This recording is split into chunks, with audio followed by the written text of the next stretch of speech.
Hey, welcome back to Woodruff Woods. As you can see, we're getting a little bit of weather out there today.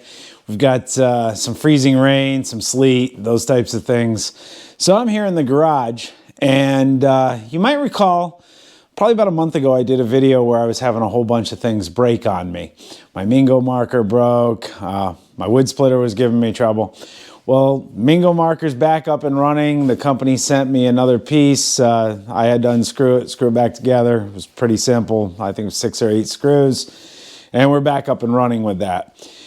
The wood splitter, though, I want to tell the little story about my experience with this company because it's a really good one. So, as you remember, I was leaking some fluid out of the end of the cylinder.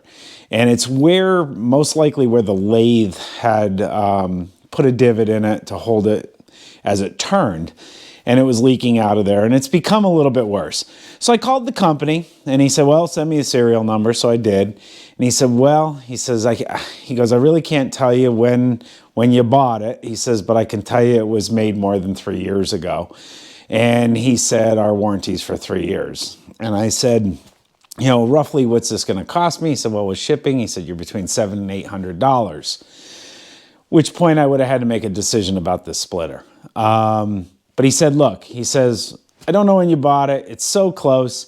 He said, we're going to stand behind it. So that's what they did. And they've sent me a new cylinder, and we're going to replace it. We're going to put the new cylinder on, take the old cylinder off. Best part is he told me I could keep the old cylinder. I'm going to have a spare just in case. And I'll put a little bit of weld on the end of that, and it should be good to go. So I thought maybe you'd want to check this out as I make this change. So as you can see, this is the spot we're talking about. And I've wiped this up a little bit, but you can still see the residue as it's run down through there. It's not a terrible leak, but it collects down there. And then as you can see over here, you get all kinds of collection of wood chips and the hydraulic fluid.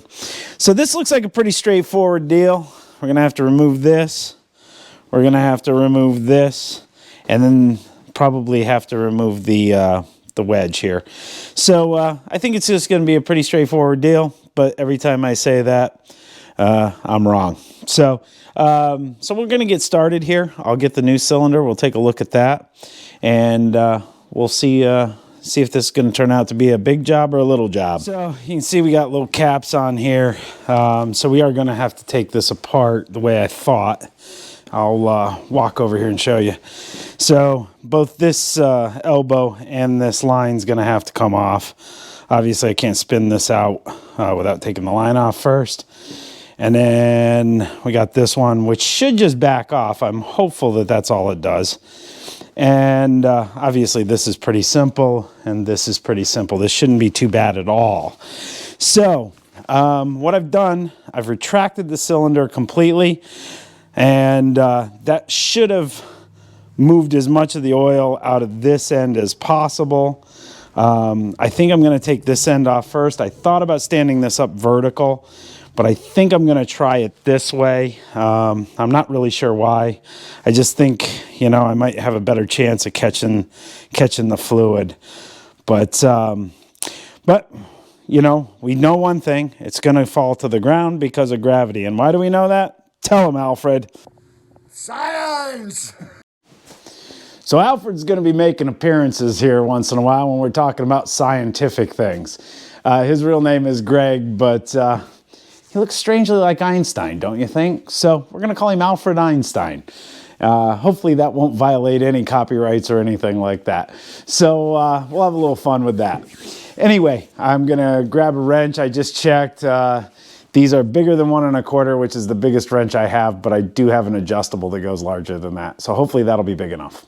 So I've got this fitting loose here, and we're just going to try to turn that.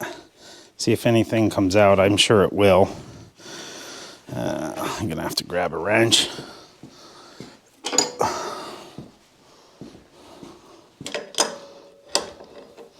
Got it open a little too wide. The other nut's a different size than this. So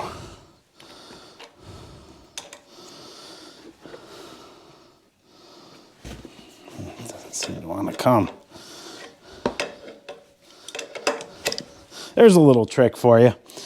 I showed this to some kid one day. He was trying to use a crescent wrench or adjustable, whatever you want to call it.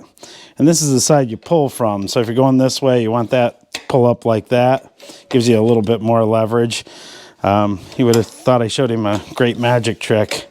But anyway, just a little tip. Most people know that, but I'll just throw it out there.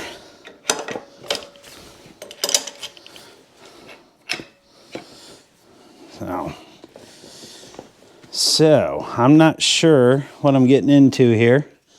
It would appear that has to slide out, which would tell me I have to undo it on that side as well. So as you can see, we're apart.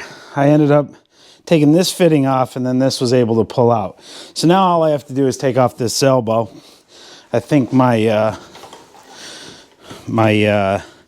adjustable should do that just fine. Unfortunately, I'm lifting the whole thing up.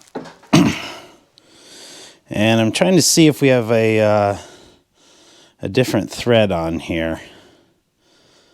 It looks like it is a standard thread, not a pipe thread. So,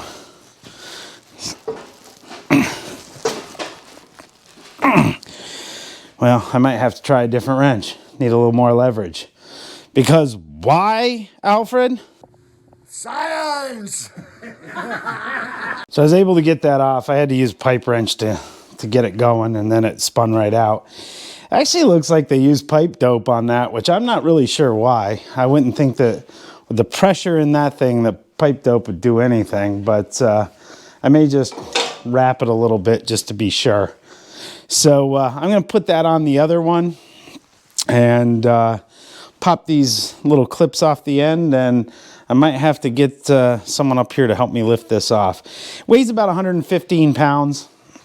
It's not too heavy, it's just very awkward.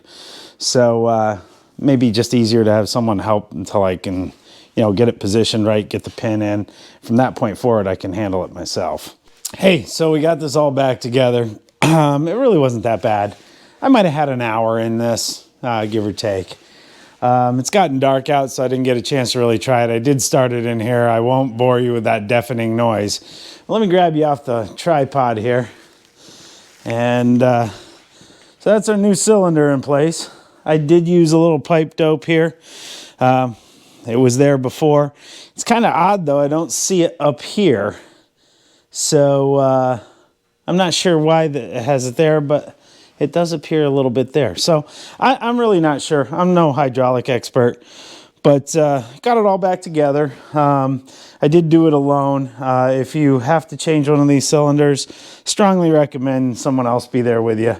It would make it a lot easier.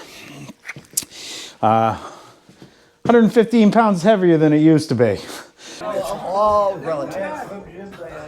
But anyway, that's it for today. I appreciate all you subscribing. Glad to be over 500. I'm going to try to do something here to give something away. Probably it'll be next weekend before I get to it. But, have a little celebration or something about reaching that milestone on our way to 1,000 subscribers. So, again, thank you very much. I do appreciate it. And we will catch you on the next one.